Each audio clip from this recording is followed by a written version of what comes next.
How many likes? How many likes would it take? How many likes would it take for us to run a marathon? Well, don't say we. Yeah, we. Put yourself in that. No, you as well. Why not? We're a group. It's called a team. For you, Georgie. I'll say 1 like. No. Realistically, was it a red card to you guys? Based on the situation, based on the exact everything, all the whatever factors happened. that you guys saw, was it a red card? Yes. It was a red card for me. I think on the field it should have been called a red card, yeah. Dumb. Opportunistic. Heartbreaking.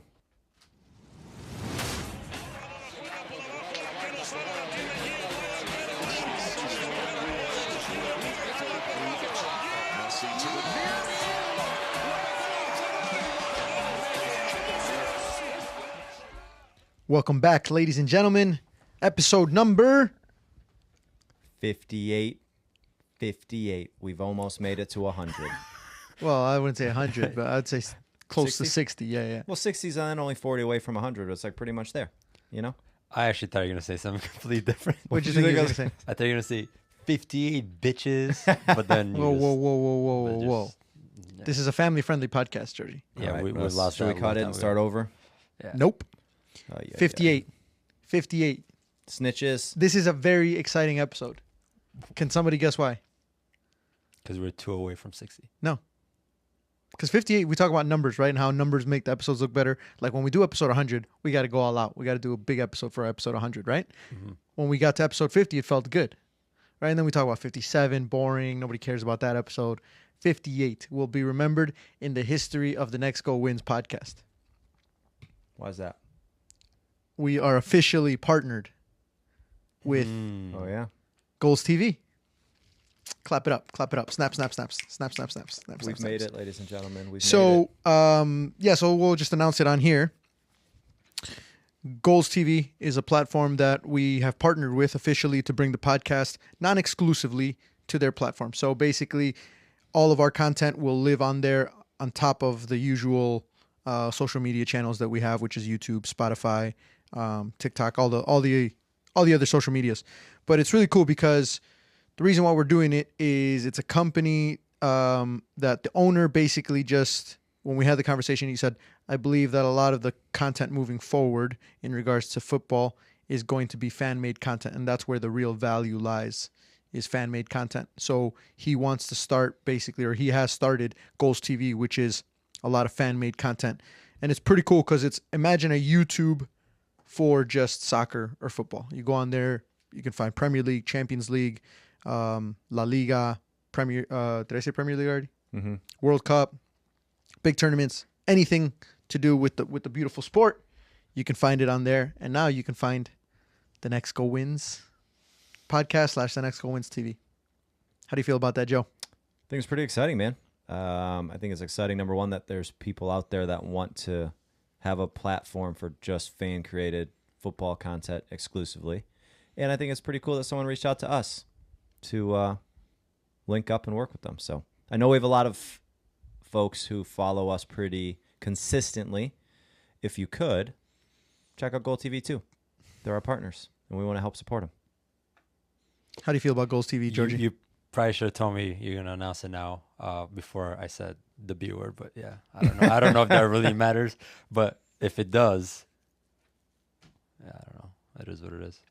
I'm sure swearing is okay. Hopefully. Do you If think... not, we're kicked off for our first episode. 15 will definitely be remembered. We're looking for new partnerships do you already. think...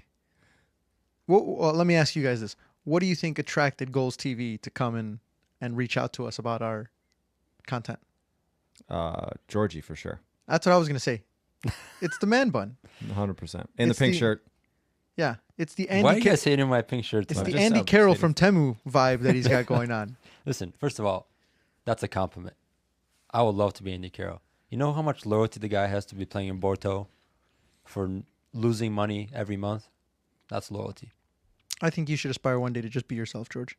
It's good advice. Nah. Javi doesn't normally give good advice, but that was good sound advice. Yeah, but I'd rather be Darwin from Timu or Jon Snow from Timu or anybody else that has a man bun. All right, so but let's go into the shout-outs then. You got a shout-out? I do have a shout out. Who's your My shout-out? boy, the one and only Ernesto. huge shout out, Ernesto. We appreciate you. Thank you for following and supporting us. Yep. Georgie did it. He shouted somebody out. Are you dying? No. Good. What about you, Joe? I do have a shout out. I would like to shout out 3 people: Ryan, his wife Abby, and her father Jonzo, because of them, they were the 3 people who motivated me to run the marathon this past weekend. Shout out to Joe for running a marathon. That's good. That was going to be you beat me to it, but that was going to be my shout out for today. Yeah, I think it's important that we congratulate, big claps, big snaps for Joseph. Georgie refuses to do so.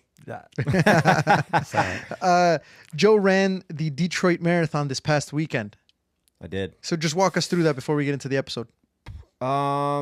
So Abby, one of my good friend's wives, unfortunately her father passed away about a year ago, and she and Ryan got a group of people together to donate to Project Purple and run the Detroit Marathon this past weekend. So that was the reason why we did it. I've never run any sanctioned race, no 5Ks, half marathons. I'm not really a runner, if anyone's known me for a long period of time. But the Detroit Marathon was really sweet, man. It's hosted obviously in downtown Detroit, and you start at 7 in the morning. It's pretty chilly because it's mid-late October. But you cross over onto Canada, over the Ambassador Bridge right when the sun's coming up, which was pretty cool. Tons of fans, tons of people supporting, screaming the whole time. Run down the river in Canada, then come back through the tunnel, and then run throughout Detroit. Overall, it's a pretty sweet event. Tons of people downtown, tons of positive energy. I will say I did get emotional, not when I finished, but when I came back around and was standing at the finish line and watching people finish. Because there's a lot of people you can tell who've put hours and hours and time and effort into this and are really struggling to get across the finish line. And like the sense of like community and a bunch of people all cheering for people that you've never met before. And you're wearing bibs so people can like, you have a name on the bib so people are cheering you on. Like maybe it's your nickname, maybe it's your actual name. So like as you're crossing the finish line, there's hundreds of people like cheering you on all the way. It's a pretty cool experience. So if you have the opportunity or are physically able, I would highly suggest trying it. So that was what I did this weekend. Cool. And I think what we'll do is we'll put the picture of your time so people could see how fast you ran it. That's fair. The Strava. Because it was good. It was like a 9-minute mile average. That's impressive. How many likes would it take? How many likes would it take for us to run a marathon? Don't say we. Yeah, we. Put yourself in that. No, you as well. Why not? We're a group. It's called a team. For you, Georgie. I'll say 1 like. No. Realistically. Wait, is there a time frame? 2,000 by the end of the year? Well, we only have how many months? 2 months? Yeah. No, I don't want to put a time frame necessarily because I'll do it at some point. Because like if we don't hit 2,000, for example, then I'll just never do it, right? So like if instead, let's say once we get to 5,000, right, we'll all run a marathon. Then we'll all run a marathon. Yeah, let's do that. That'll give me at least 10 years to recover, so I'm good. 2,500. 2,500 subscribers on YouTube. I think that's a fair number. Fudge, man. We're at 500, so we have to multiply by 5. I know, but when that so that's a goal of ours that does happen. Mm-hmm. I'm just thinking in my head, by me agreeing to this, I'm also agreeing to run another marathon 2 days after I just ran one. No, because by the time we get this, it's not going to be. It'll still be me running. Never mind. Never mind. It is, yeah. But let's do it. 2,500. George, you in? Yeah, George, you should be the one that has the least complaints because you're the one that. I'm not complaining. I'm just thinking about 26 point whatever miles. Doesn't sound like a fun time. All right, I'm going to say it right here on the podcast.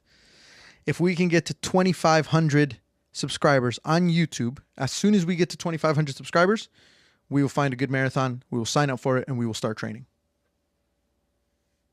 Okay. Are we in agreement? I'm in. All right. Peer George is pressure in. at its finest, ladies and gentlemen. Joe, you're in? Yep. I'm in. Let's do it. Fantastic. Let's get into the pre-cap. Oh my goodness. Just when you think he's done everything, he comes up with something even more special. So for the free cap. I like that. We should call it the free cap for Halloween. The Halloween episode, it'll be the free cap.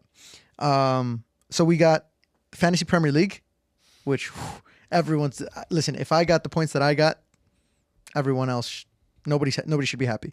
We got Premier League roundup. So we'll talk just about a couple games in the Premier League. The VAR room, because I do want to discuss something that I thought was interesting. We have the supporter section, where we answer fan questions, topics. And then we have a little bit of Champions League. And then we have the sports card segment. And then we have fun facts. So quite a lot for today as far as what we're going to go through. But I want to kind of go through everything quickly. Let's not take too long besides the intro, which took us 15 minutes there before we even got into the It's a good start. It's a good start. But so with that being said, Joe, are you ready? Yep. Fantasy Premier League. Here he is again. That's astonishing. It's world-class. Last week we didn't talk about the bottom five because there wasn't much movement. We do have some people from the bottom five that are climbing out Whoa. and starting the long climb from 170th all the way up to that top spot by the end of the season. But currently, though, the bottom three have remained the same. Class on Grass, Ponte Las Pilas Pod, and OMW2FYB.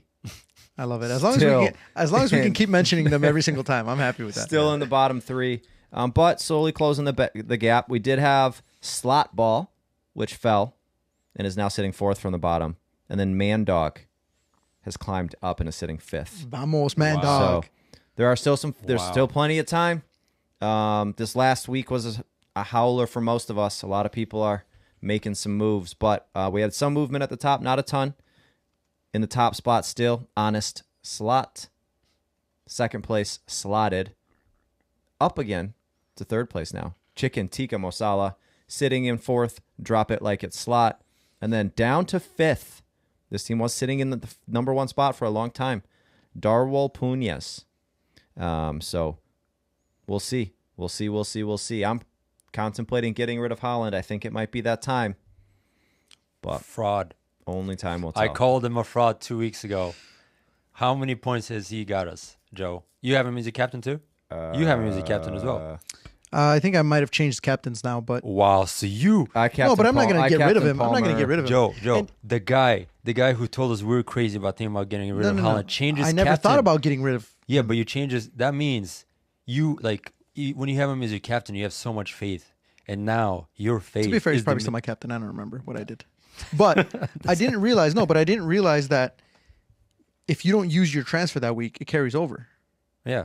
I didn't know that. Yeah. I thought once I missed my transfer because like for 2 weeks straight or 3 weeks straight, I forgot to update my fantasy team. Yeah. So I was like, crap, now I only have one person to trade this week. No. But no, I looked and I had 4, so I used all of the ones that I haven't used. You can again. save up to 5. Wait. Yeah. Okay, so you that's what used I them this this past week. past week. So and did before that this, help you? no, I got 20 points this week. This weekend, 20 points. Every single one of What my if you would've- players got what like if you would 1 have or kept 2. your players? Huh? What if you would have kept your players? I would have gotten less because they were all injured players that aren't even playing. well. So I had to change them out. How many points did you guys get? 36. 36, which is crazy. Because 36 in like week 1 would have put you in like last place. Yeah. I mean, it's all the people who scored were randoms. Yeah, so most people, unless you had like a crazy team. I had Gvardiol, Vardy, and Flecken were the only people who got me more than 3 points. Yeah, I looked and I got 20, and I was like, oh, there must be still like 2 or 3 games left that haven't been played yet. Nope. And all of my players were done. Yeah. So Georgie's just giving up. Look at him looking through his phone, trying to figure out how many points he got this past week, and he has given up. I haven't given up. I got 49. That's decent. It's to be pretty fair. good. But I feel like everyone on a Yeah, general no. scale got Even though mine got was low bad. points. After my first 5 players played, I was like, I have 7 points. Yeah. That's like, it was terrible. Yeah. It was All hard. right. So I came back because I made 2 major key decisions. Ooh. So make sure you guys go in our link tree and you can join our Fantasy Premier League. Even if you join late, still fun. There's going to be some prizes for, probably do it at like mid-season. Prizes for people who are leading, and then at the end of the season we have some prizes, some very specific prizes for the people who win the whole Fantasy Premier League. Speaking of which, we forgot to put this in the pre-cap or at the beginning, but we'll talk about it just for a second really quickly, and we'll make sure we advertise it on social media. We do have a Discord now. Yes, we do. So make sure you guys join our Discord. That's also in the link tree. So you guys can join our Discord and give us some topics and just kind of, I like that. It's kind of like a community chat for Next Goal Wins TV, which is kind of nice because we don't really have that anywhere. So, and we have Blue Sky. and we have Blue Sky. That's right. Do you know what Blue Sky is? No. It's like Twitter. It's Twitter before Elon Musk took over. Yeah. And the same guy who used to run Twitter. Jack Dorsey? Yeah, he made Blue Sky. Oh, okay. Is it just like a social media platform? Yeah. There's actually a lot of It people literally joining it looks now. like Twitter, though. Yeah, it's literally Twitter. Twitter. It's a butterfly, the app. But we're on there. All right, cool. Interesting. Let's go into the Premier League roundup.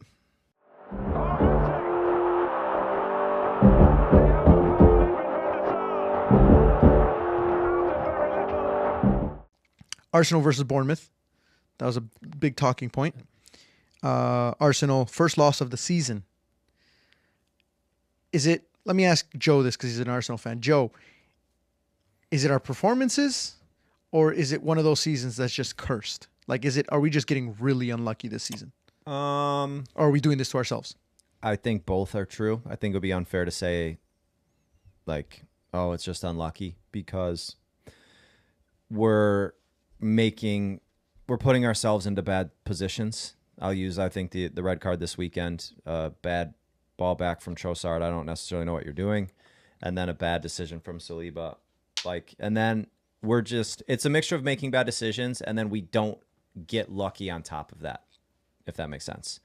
Like, I think the City game is a good example of that, where you could argue, was it a red card? Was it not a red card? Was it a red card? Okay, it was. And then we also then got somewhat unlucky and gave up a goal on the last kick of the ball. You know what I mean? So I think it's those two things. But on the flip side of it, the thing that does have me optimistic about it, I don't think we've played well. We've been missing Odegaard for a majority of the season. We've now missed Saka, and we'll probably miss him for a little bit. That if we can get through this rough patch and stay within a challenging distance of the title, I think, okay, title race on. Can we crank it up and finish the season strong? Because the process of us getting out to an early lead in terms of the title race and trying to outrun City hasn't worked. So it's different. And obviously it's not by design and we're trying to do that. But with everything not going right, still sitting within striking distance of Liverpool and City, still having to play Liverpool twice, still having to host City at home. Things could be worse, but we also have to find a way, I think, to score more goals. Because even in the games that are supposed to be easy, we make them tough. Southampton, Leicester, Bournemouth, clearly. So we are sitting in third place now. We're 4 points behind Liverpool, 3 points behind Manchester City. I do think, if you think about everything that's happened to us this season, so we start with probably Mikel Merino's injury, right? Yeah. That's probably the first thing that happened to us that was bad. So we signed Mikel Merino. He starts training. One of his first training sessions, he dislocates his shoulder or whatever it was. So he's out for a few weeks. So that kicks things off. And then on international duty, you get Martin Odegaard, who gets injured. Mm-hmm. Saka, who gets injured. Mm-hmm. Who else? There was one more, right? Zinchenko. Timber's now injured. Timber's now injured. Tomiyasu's injured. Tomiyasu hasn't played at all. So all of these injuries that you get, right, specifically to some of our best players. Declan Rice, red card and suspension. So then you get Declan Rice, red card. Trossard, red card. Saliba, red card. All come with suspensions after that to miss games. The Declan Rice is not that big because it was the cup game. So you guys would have never played him, probably. That's true. But the other ones. No, because Declan Rice missed the North London derby. And we happened to win away, yeah. Who was it? Oh, Trossard. Mm-hmm. That missed the cup game. Yeah, Declan Rice was but we still managed to get a good win. No, great one, yeah. So I think we've held on and done really, really well considering all of these things. And it's crazy to think that it's only happened within the first 8 matches of the Premier League season. All of this has happened to Arsenal. Yeah. However, we haven't done ourselves any favors. And like Joe said, we've just been on the unlucky side of some of the results as well. Like the Manchester City draw, that could have been a huge, huge win for us. So I'm biased. But I want to talk about in the VAR room segment. I want to talk about the red card this past weekend because I don't want to make a case for it. I'm not going to make a case for it, but I want to talk about how the rule is set, and the gray area between the rule. Okay, let's go on to Georgie's. Oh my! Look at that smile. You There's little, no smile. you There's little no- bitch. You little bitch. There's no smile. It's just How do you feel? Liverpool top of the table. Do you first of all, do you think this would have happened, or would you have expected this to happen right now? No. Eight games in, slot top of the table, or Liverpool top of the table. any fan of any team can say you before the season starts you're excited. Obviously, whether you're Man City, Liverpool, even Chelsea, Arsenal. When you start the season, you're always like, okay, it's within the last few years. You can say, okay, we're gonna challenge, we're gonna be up there, we're gonna do this. But Klopp leaving, the craziness that was made about the transfer window, how Liverpool were so bad and all that stuff, and not bringing that many players in, and not any really key players. No, I'd be lying if I said I thought Arne Slot would have done, and Liverpool as a whole would have done as good as they have so far. So, yeah, it's nice, but it's still so early on, so it's not really. He's taking it. He's not getting too excited. No, I mean, look, you obviously as a fan, you're excited when your team wins, but the reality is you're only 9 or 10 games in, so it's. And so here's the point that I also want to make about Liverpool. You guys are always the ones with the injuries. Always. Yeah. The last 2 or 3 seasons, it's always been you guys that last season you had. Who was it that won the FA Cup for you guys? Or not the FA Cup, the Carabao Cup? What was It was your youth kids. academy that Yeah. won the Carabao Cup, basically. This season, have you guys had any real injuries? Harvey No, Elliott. right?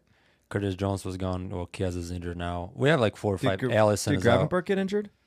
No, I don't No? think so. Allison's been out for 4 games now. Yeah, 5 that, games. That one could Um, be big with the games you have coming up. Yeah, but like It just seems like you haven't yeah. because you guys came in with a pretty thin roster, and it seems like you are consistently playing the same people I think that's week in, week out. that was the argument that I had all summer. Like when you look at Liverpool's team, I don't think it's like you can make the case there's a backup for every single position.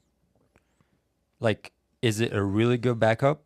I think that's more of the question compared to do you have the depth? Because when you look at it, like Conor Bradley's out as well now. So if Trent needs to get subbed out, you bring in Joe Gomez, where Conor Bradley will come in for Trent. So is Joe Gomez the best in the world? Like you wouldn't consider him like anything crazy, but for me, I always thought like, oh, he's a really good player. Like luckily he stayed. But like all these, like Harvey Elliott, he would be able to play, but you wouldn't necessarily say that he's like this world class, whatever. So I think Liverpool's team is deep in a way that there are players there that can play, but the question was always like, are they good enough to be able to take Liverpool to the next level if there's an injury? So that was or at least maintain. But I think Arne Slot has done just magical things so far. I'm really happy with Arne Slot. I like him a lot. Just personality is starting to come out a little bit more and starting to get more affection with the fans and all that. So happy so far, but still early on. So let me ask you guys this then, and I'll start with Joe. We're still early, very early. Obviously, we're what 1/4 of the way through the Premier League right now. Not even 10 games, right? Like I Not don't even even 10 know. games. Yeah, not even. Yeah. Based on what we see now and how the Premier League is playing out right now, who are the top 3 at the end of the season? In no particular order, Liverpool, City, and Arsenal. I think it's pretty clear. The only one I think could sneak in there, because I think they'll get better as the season goes, is Chelsea. However, I would also assume Arsenal will get better as the season goes. I assume City will get better as the season goes, because I don't think City and Arsenal, either of them, are playing anywhere close to what they can. So those would be my 3. What about you, Georgie? Yeah, we're pretty similar. It's hard to. I like Chelsea. I like Maresca a lot in terms of how they're playing, and like especially watching them against like Liverpool. It was such a tactical. You got to see what Maresca's all about, like in that tactical like awareness and the whole structure. The whole game was really nice to watch. It sucked for me because like obviously I'm a Liverpool fan, so when you're watching it, you're kind of like rooting and you're kind of getting excited and all that with the emotions on the Liverpool side. But when you actually like try to watch it as a neutral, you see a lot of the tactical stuff that Chelsea did for that game and just that they've been doing all season.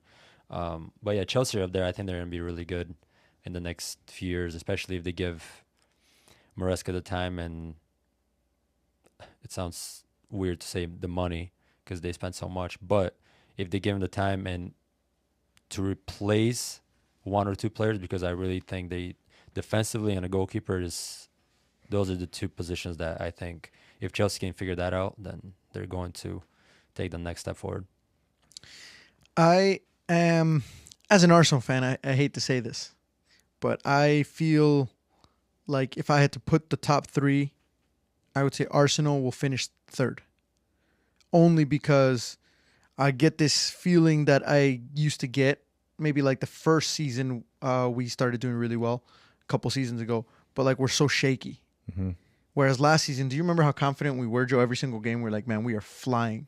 See, but And now I'm just like, oh, every single game, you're like on your toes. You're like, I wasn't confident though until we came back from that winter break last year. Like that to me is when I'm like, oh, we actually can win, because that's when we were beating teams 5 and 6-0 every week. Yeah. Get the hell out of here with your Salt Bay.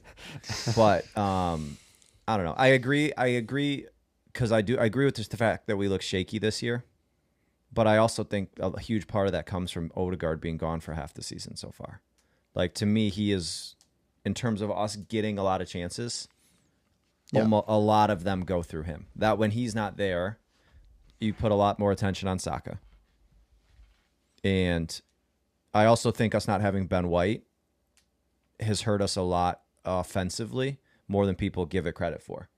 Because when you're defending Saka 1v1, and then you have the runs of Ben White that are happening all game long, number one, your winger either has to track, or as an outside back, you're hoping that your 6 slides or something, and it gives Saka another step or two in space. So I think that has part to do with it, but we need to find goals, I think. We need to find goals. but they're not going to come from Gabriel Jesus, clearly, in the last year. But 200 and something days. like even last year, I know after the winter break, you guys were scoring goals. Mhm. At one point, you guys were scoring like 3-4 goals every single game. But Arteta literally made the first half of the season of last year. We were on this podcast talking about how Arteta decided to go more defensive Mm-hmm. in terms of style because he didn't want to be like 3-2 games, 4-3 games, or lose games because of that.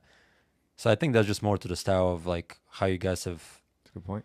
like We're more of a the defensive evolution. team than gonna go score a bunch of goals at City. And that's what Arteta's all about. He wants everybody to work their ass off. Everybody's running up and down, and you guys are more of a team rather than like for example, that's why I don't think Haaland would ever fit into like an Arsenal style of a team, because no offense, Yeah, like completely different than Kai Havertz brings. Right? Havertz is like a perfect, like works he's the whole time. yeah, he will run nonstop, and that these are the strikers that I think at this moment are so undervalued because of what they do. Like I know we talk about stats, we talk about all this stuff, but those players make a huge difference off the ball, and that's where Arteta, like that's why these top managers play these guys. It's not because his stats are not the best, whatever. He's not scoring 30 goals. It doesn't matter. It's the fact what he brings to the team as a team when you guys are playing the game. So I think, yeah, you guys need to score goals. You need to create more opportunities, but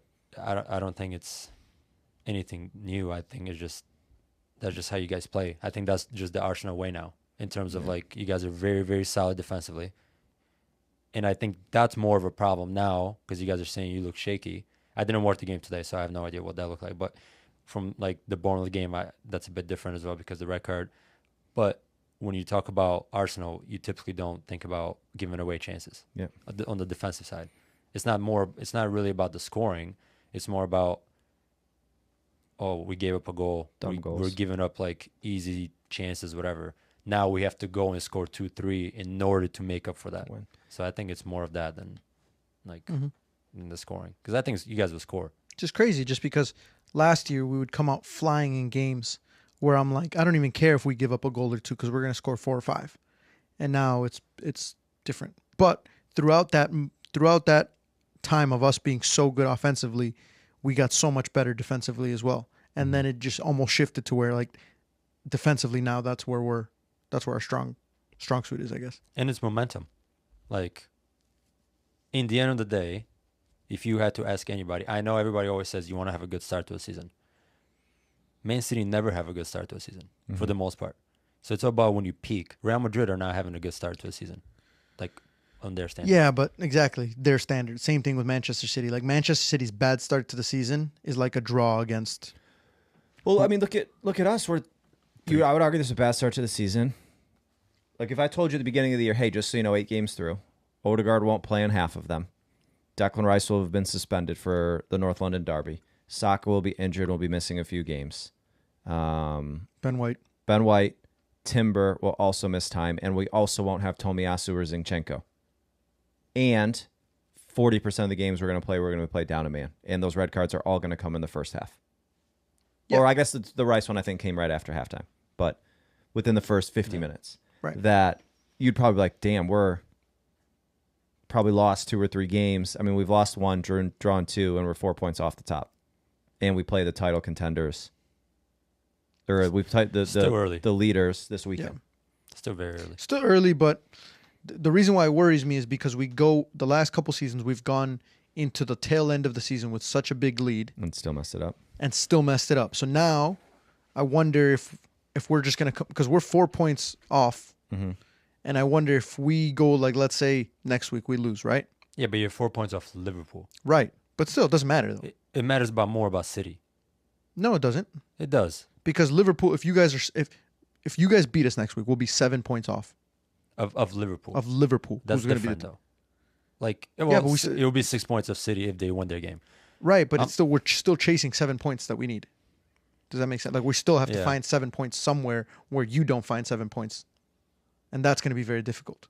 I don't know. I just, like, the first 10 games from here, I just don't even look at it. Just because it's early.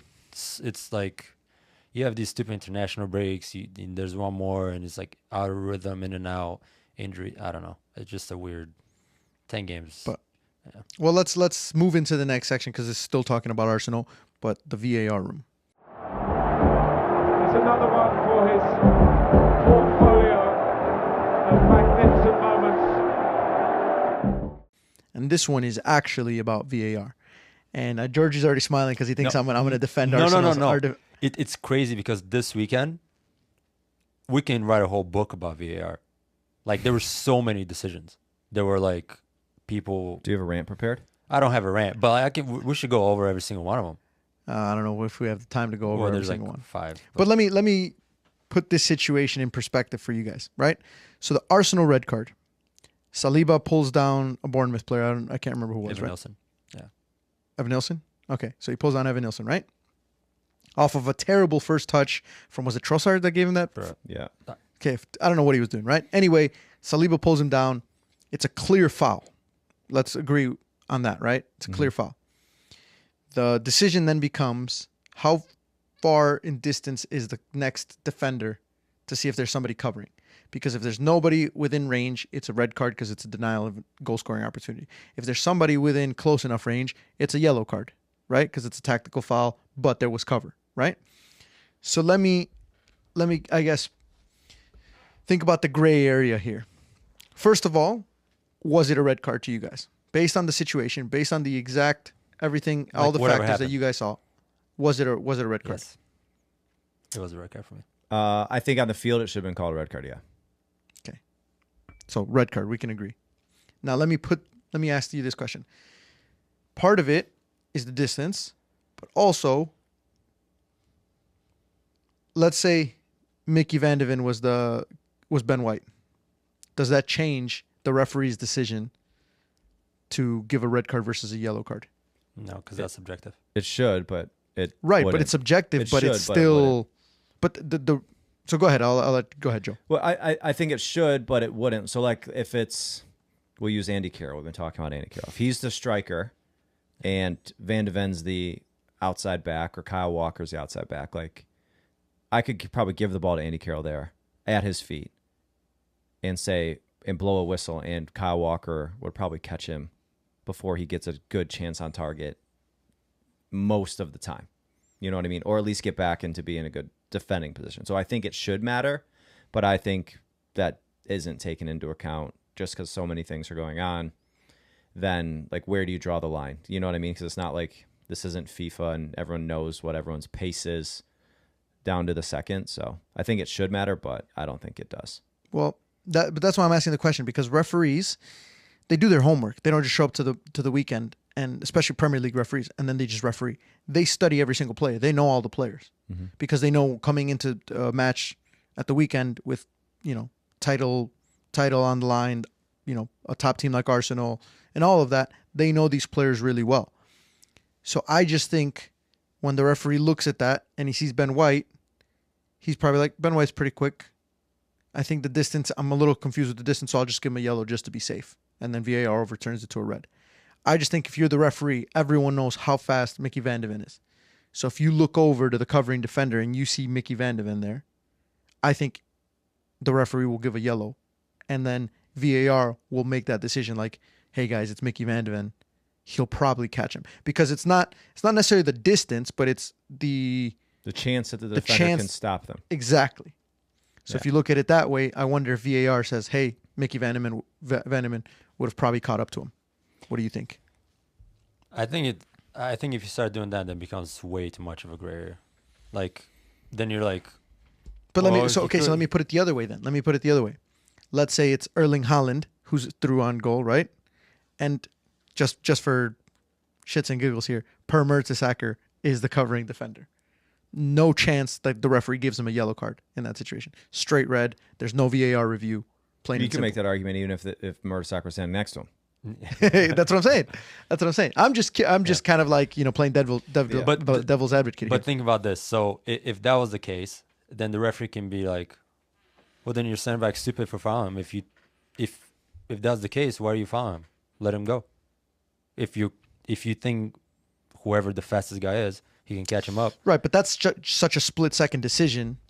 Yeah, but he made it. Well, because you don't know if it's Ben White, it could be Gabriel, it could have been Calafiori or whoever it is. In that moment, he just knows, oh shit, this guy's in behind, so I gotta pull him I out. actually think the reason why this was a red card, I know the distance and all that stuff. I think the main reason of why it was a red card is the Trossard pass. It bounces 10 yards in front of everybody else. It's so far away. If the ball bounces next to him, it's not going to be a red card because then he has to take a touch. Right. And then he has to run, and when you have the ball at your feet, you're way slower for the most part. So if that ball bounces not 10 yards in front and central to goal, I don't think he gives a red card. Right, because the speed of the play is also slower. Exactly. Right? Do you think if Raya also doesn't back up? It's not a red card. Like if Raya even starts to go forward, even if there's no chance he'll get there? I don't think he gets it. Because it's like the players, the crazy, that's the other part of it where subjectively I'm like, really? I don't know. My biggest thing was I do think there was some gray area in this one that I would have, obviously as an Arsenal fan, I would have loved it, but I think it would have been fair if the ref on field says it's yellow to go with it being yellow. Because to me, I don't think it was a clear and obvious error, like it was a for sure absolute goal scoring opportunity because there's so much to be done. And that was the thing for me. I'm like, damn. But. The crazy thing for me is, I hear what you're saying, but I would actually love if that's actually 100% rule. If you're the last man, it should automatically go to VAR because there are so many things to look at. It should go to VAR or should be? Yeah, it should go to VAR no matter what. Right, but you're not saying a specific decision should be made, just that it should go to VAR. Yeah, it's like call the foul. Well, I'm not going to issue a card. We're going to look at the whole thing because you got to look at where the keeper is. You got to look at the distance, and you got to look where the ball bounces. Is it central? There's no way the center referee knows all that when he's making that decision. Right. Like when we didn't have VAR, then it's like, yeah, dude, you made the decision like split second. You kind of have to go with your gut. It is what it is. But now that you have the technology, that I think that should be automatically goes to VAR, whether it's a foul. Take your time, figure out decision, and then because you got to look at so many things. There's no way the center referee looked at Raya to see where he was at, looked at Ben White at the speed of play because he's paying attention to the ball, obviously. There's no way he looked at all those things like, yeah, that's a red card, or yeah, that's a yellow card. Mm-hmm. So when it's like something like this where you got to, there's four points for a red card for a last man. It's where the ball bounces. It's the nearest player, if it's reckless, obviously, and I think there's one more. I don't know what the other criteria is. Distance to goal. Distance to goal. Like I said, if that ball bounces like 5-6 yards back, I don't think he gives a red card just because of that. Like the Jota one. I don't think that's a record just because of that. And Colwell was like 5 yards. He was a lot closer. So that's... You could also argue, though, the fact that, like, as a defender, as a covering defender, where do you want to be? Do you want to be right next to the person? Yeah. Or do you want to have a chance where you can actually make a little bit of an angle? Yeah. It's that's why I think you need to go VAR right away. Yeah. Like for last man, when it's like if he was 10 yards or 15 yards in front and he's going into the 18-yard box, whatever. Like fair enough. Like you can give the record. I didn't hear the VAR audio yet for that situation, but I did hear the commentators, and they're like, "Oh yeah, I think there's somebody covering him." And then as soon as they played the replay, they're like, "Oh yeah, he's nowhere near him. That should be a red." They right away said that should be a red card. They talk about Raya as well. Like, yeah. you can see Raya backing out from one angle, backing out, whatever. So, all right, interesting. Let us know in the comment section what you guys think, because there are a lot of those factors that I think referees do take into account: the quality of the player, the speed of the player, and all these different types of situations. So, let us know. Like the Jota one, to compare it to that one, the reason why I think both decisions were right. And obviously, I'm a Liverpool fan, so I wish I can say that was a red card, but it's not. And actually, I got a lot of shit because obviously on Twitter, everyone's like, "You're a Liverpool fan, it's a red card." No, it's not. One, because as the ball's traveling, Tolson is next to Jota, whatever they're battling, and the foul starts inside our own half. On top of that, Kowo is sprinting as the ball's going. Like, he's not even looking at Jota, whatever. He's just running 5 yards behind. On top of that, the ball bounces 2-3 yards in front of Jota. So, and it's not like going central to goal. It's a little bit like to the side. Mm-hmm. So all those factors, when you look at the criteria for a red card, it's not a red card. Just because of like all those factors of like, and it's a lot. That's why I think you should go to VAR, because there's no way a referee looks at all those things in lifetime as the ball's traveling, looks at the player, and then takes into account all that. Interesting. All right, cool. Well, then with that, let's move into the supporter section. It's another one for his portfolio of magnificent moments.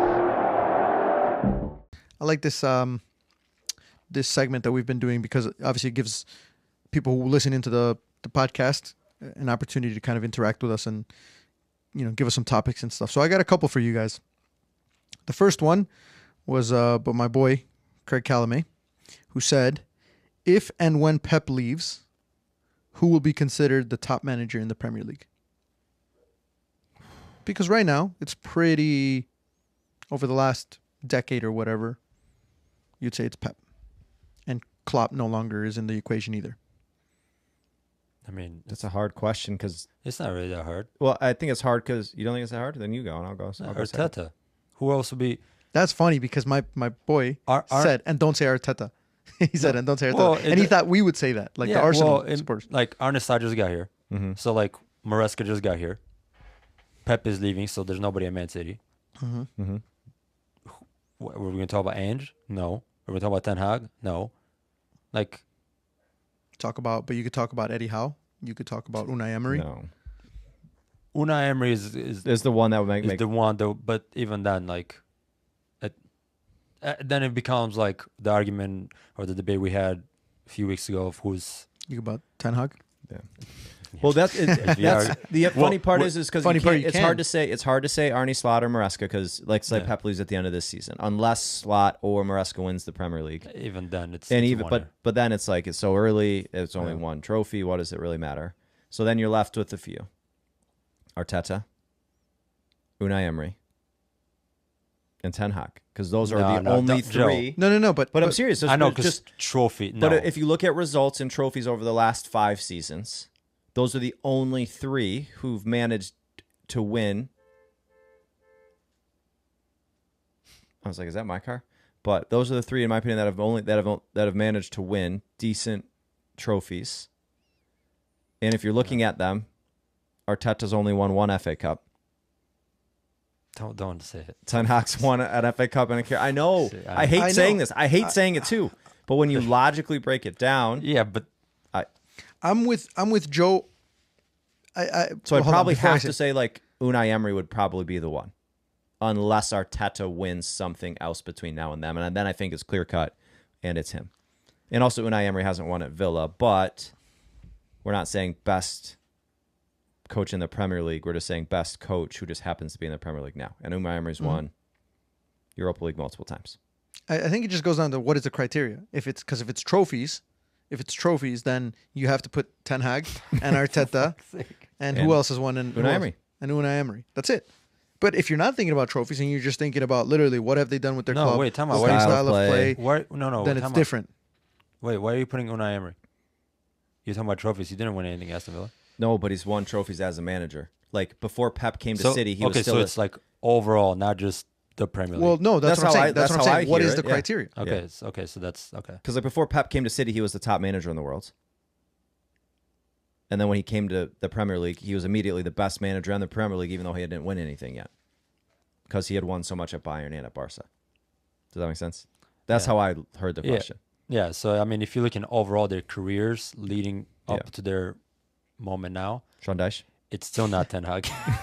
But then it takes Ten Hag away, right? It takes Ten Hag further out of the conversation. Well, no, if we're not talking about just trophies. Yeah, well, that's what I'm saying, because you're talking about where Right. he was before. Mhm. He won trophies there. Yeah.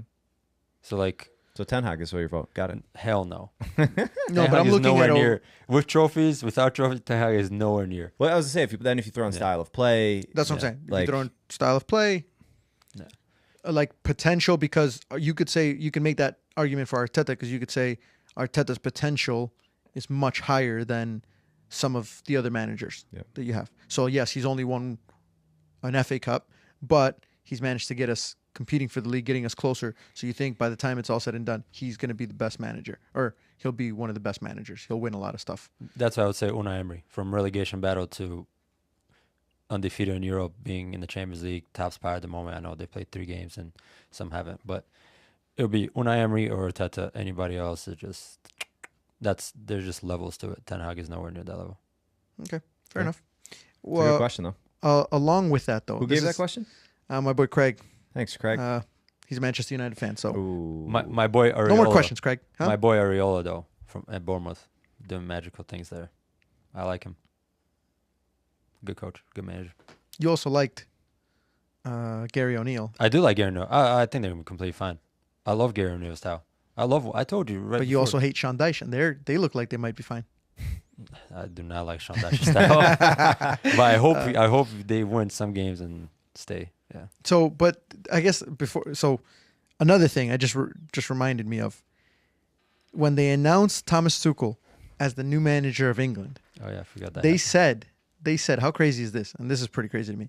They said that they had spoken to the top 10 candidates that they had on their list. And Eddie Howe was not on that list. He confirmed. And Graham Potter was not on that list. You think that there's 10 better managers for the England job, not just for any job, but specifically for the England job, that are better than Eddie Howe? Yeah, if you're looking at managers that aren't just from England, yeah. Because clearly they were looking at managers I think that were not just from England. Sure. So I think that this was one of the first times in a long time that they opened it up to anybody. So I'd say yeah. Because again, what is Eddie Howe? They're trying to win. What has Eddie Howe won? Fair enough.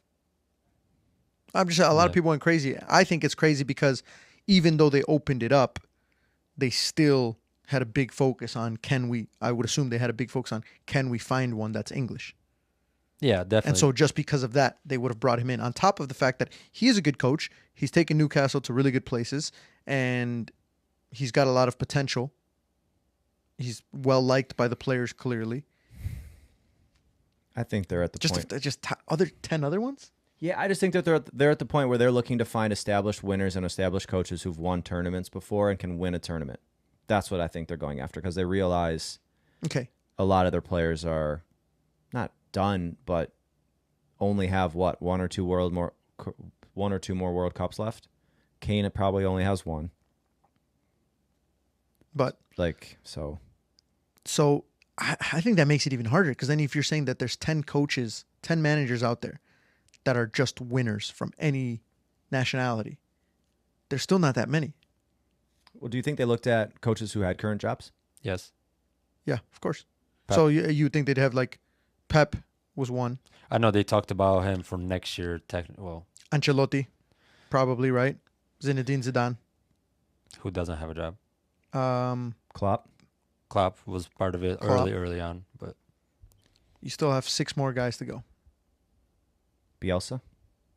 What has Bielsa won? no, Bielsa's won nothing. I don't think Bielsa would fit with the. So you're telling me that they but- went to go talk to Scaloni, No, I don't think so. or they went to go talk to, Why would the hell would he or leave? they went to go talk to Yeah, right. what, Luis Fuentes or whatever at Spain, No. right? So 'Cause like, why would he leave? no, but I'm saying like Yeah. if we're talking about just winning. Yeah. So it's just weird to me. It's just weird to me that fair. a lot of people are upset about it. I agree. I don't think that they should have said we talked to 10 people, like trying to make it look like, oh, we did our due diligence, and you didn't talk to 2 people who I thought one specific Eddie Howe, Yeah. who I thought could have been really a high. Most people think he would have been the number 1 English manager at least. Yeah, I mean when you talk about English, Yeah. But I don't think that that are they're like young fully enough. like, oh, that just doesn't matter where they come from. I No, think they said, yeah. let's see if we can find an English one. And if clearly there's no one, let's find the best. Is Eddie Howe, would you say, the best English manager? Yeah, because who else do you have? I can't even name any Well, top ones. Is besides- Graham Potter? Those are the only 2 that come Right. to mind. And Graham Potter, I thought Yeah. that's one of the worst things How One many of how many at Chelsea. English managers are there in England coaching right now? One, Eddie Howe. Is there And more? I think there's a crazy stat about the last time an English manager won the Premier League was, I don't know when. Or like there's been one in the last, or maybe never. Maybe I don't there's think, your I actually answer, think though. I actually Yeah. think that there may never have been. Somebody's got to fact check me on this. I mean, I can ask. I don't think there's ever been an English manager to win the Premier League, at least not in the modern era. Yeah, I mean, it's Isn't that crazy? I think you're talking about what people view as the best league in the world. Can't get an English manager to win it. it's insane because, like I said, right now you can't even name. I can't name 2. Whoa. Am I right, Joe, or what? The last English manager to win the top flight title in England was Howard Wilkinson, who led Leeds United to victory in the 1991 to 92 league season. This was before the Premier League was established in 1992. Crazy. It's insane. Anyway, let's move on because we're gonna be here all day if we just keep talking about that. Eddie suggested this one: 3-word match review. So in 3 words, describe or review the match. Ready? I'll go to Georgie first. Arsenal versus Bournemouth. Sloppy, chaos, stupid. I don't know. Okay. Joe? Same match? Yep, same match. Oh, fault.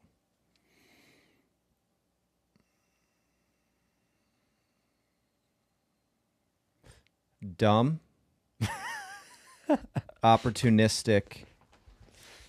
Heartbreaking. All right. And then What? No, I'm just a host for this one. I'm just a host for this one. Real Madrid versus Borussia Dortmund.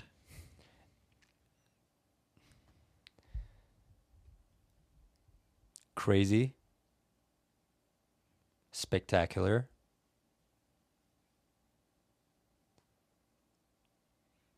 shaky.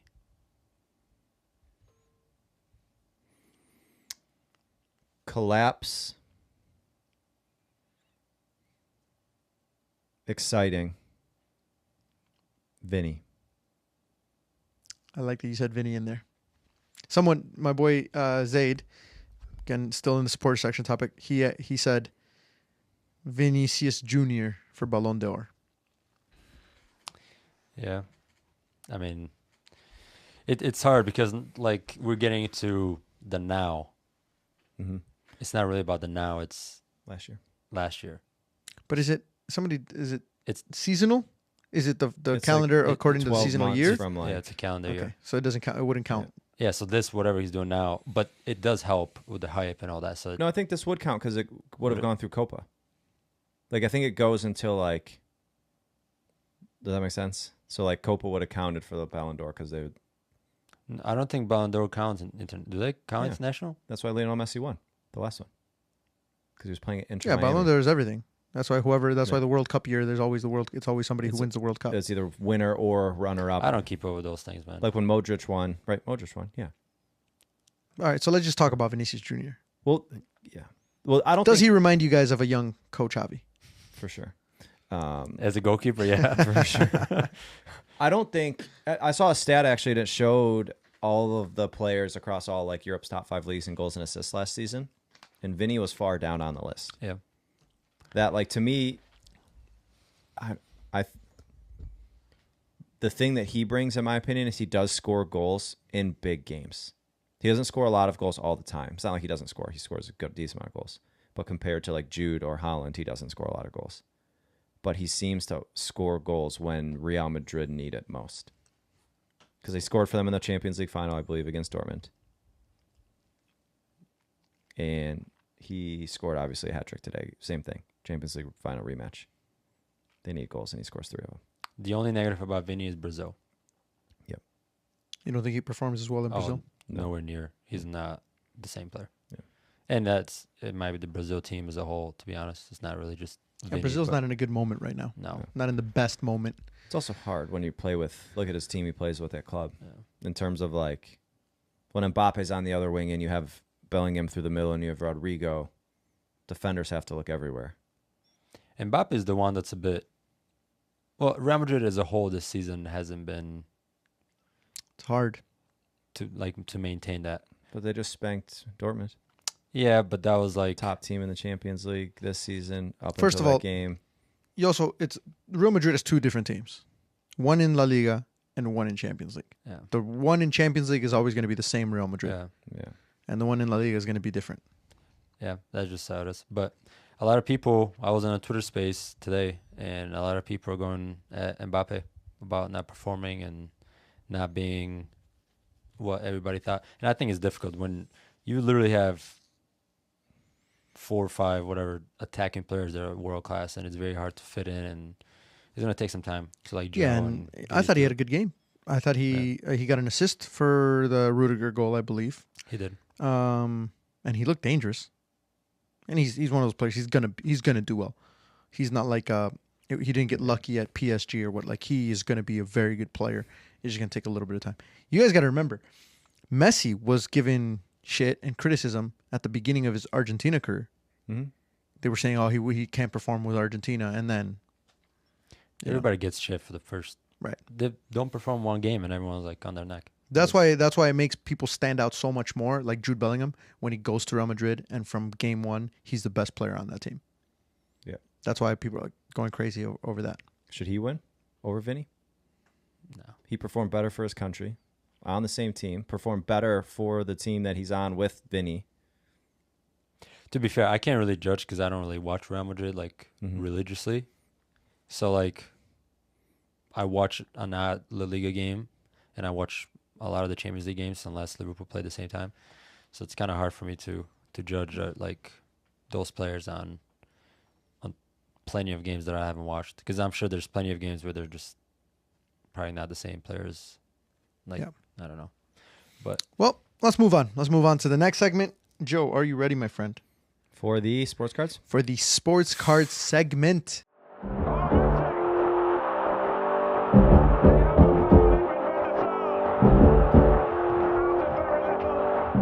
I am. And I had an idea where this conversation might go today. So we touched on one of these people. We'll end with that one.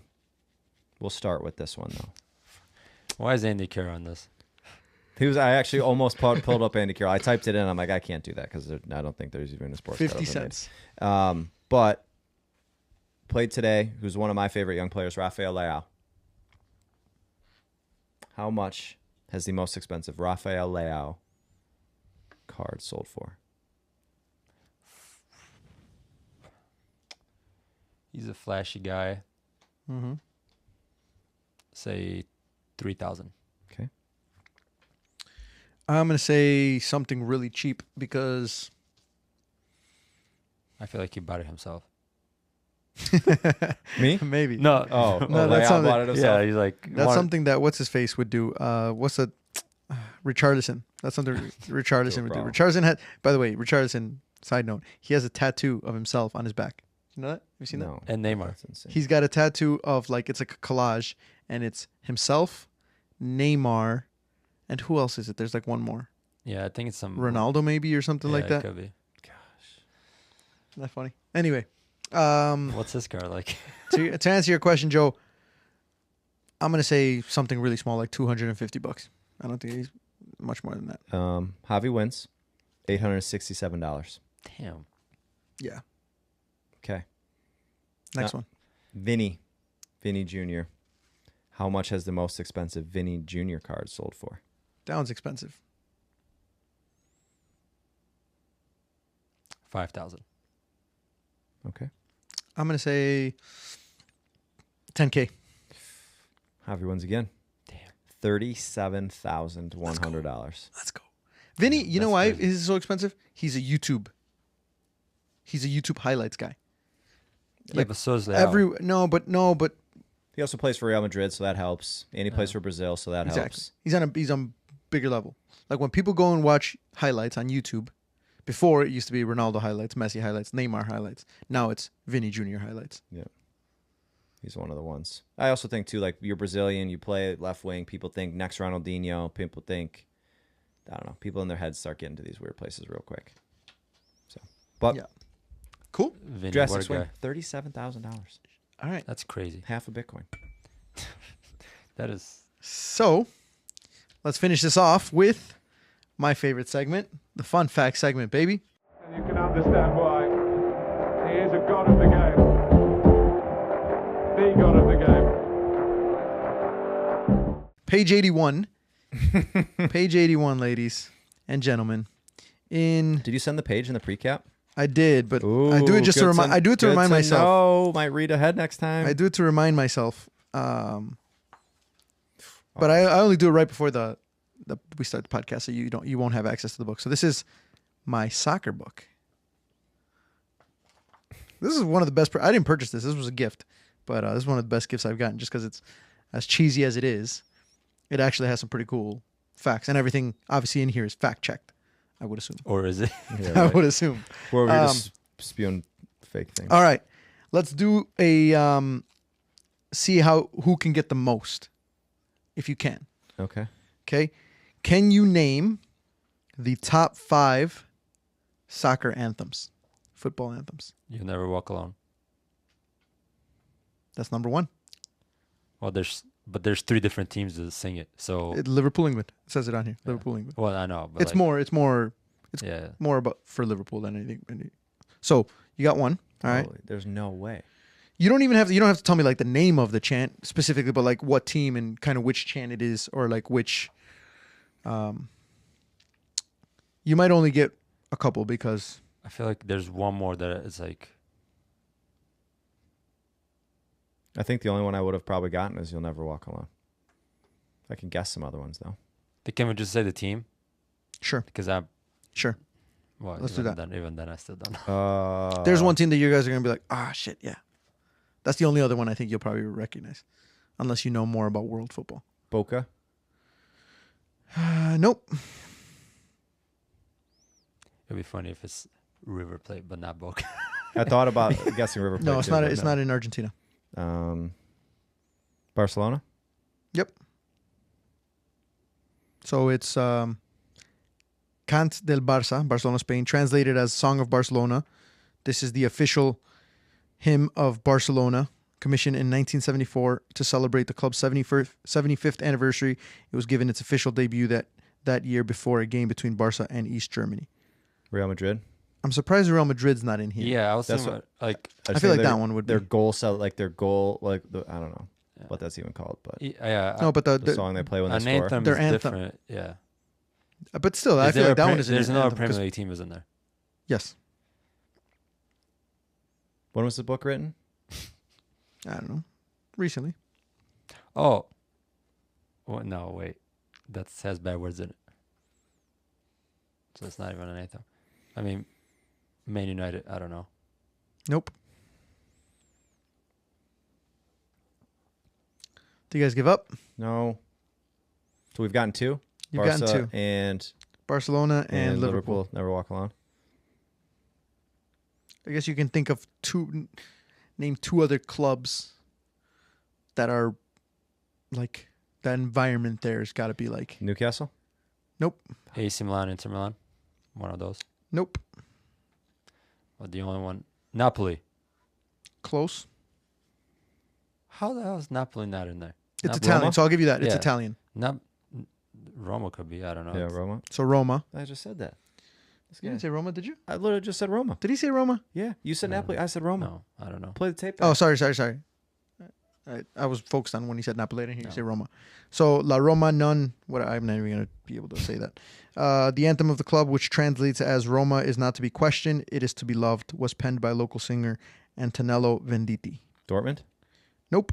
Dortmund, you never walk alone. Oh, is it? Yeah, but that's the thing though. It's like Same song. in we German. don't necessarily hear the anthem a lot of the time. We hear like how passionate the fans are, so it's kind of hard to. Yeah. Like when you're watching on TV, So Roma, it's Roma, Barca, Barcelona. Liverpool. Liverpool. There's another Premier League team. It's not Chelsea, I'll tell you that much. I could see it being like I'll give you the other one. That's not a Premier League team. I'll give you the country. You tell me the team. Okay. Ready? Greece. Panathinaikos.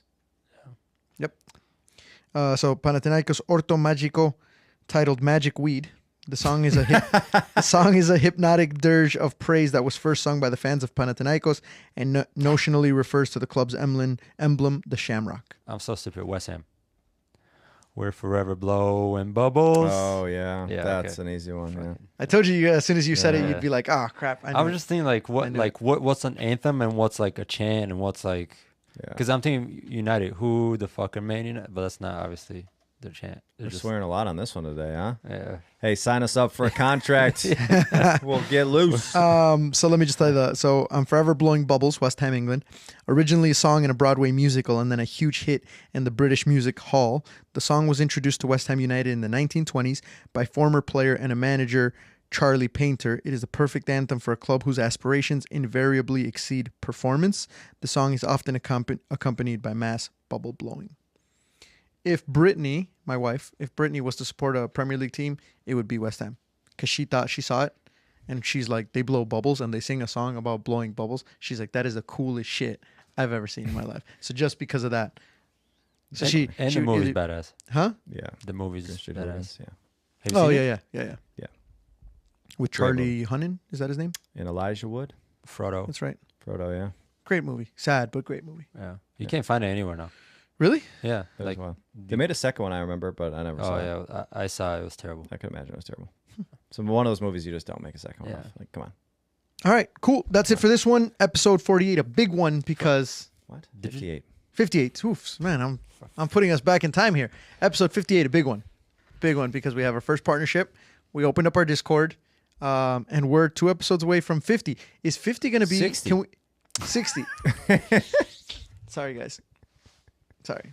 Are you good or you want me to close this out? My Achilles is taking all the blood to recover from my brain. So, can we make episode 60 the Halloween episode? Yeah. Because that's in 10 days. Yeah. We have 10 days to record 2 episodes for that to be the second episode. Let's do it. I like it. So we need to get 1 more episode in before Halloween, and then we need to get the Halloween episode on episode 60. Sounds like a plan to me. Sounds perfect. And what did we say? 2,500 subscribers on YouTube, and we run a marathon. How about you let people decide what we should be for Halloween? No. No chance. I've worked really hard on my No costume. chance. Joe's been planning this since last year's episode, literally. All right. Anything else, Georgie, before we go? No? Joe, you got anything? Nope. All right. Make sure you guys subscribe on all our social media channels. Joe will do the usual pointing, and we'll catch you guys in the next one. Peace.